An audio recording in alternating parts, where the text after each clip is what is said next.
But that sounds like a social issue rather than a public health emergency. Talk me through how you came to that threshold for it being a public health emergency.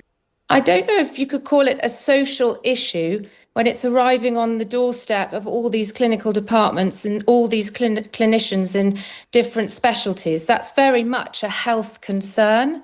And if it's affecting all of our children to some extent, and some children to such a dramatic extent, some of them losing their lives, that is a public health concern. And I would argue it's a public health emergency, because this is essentially preventable harm.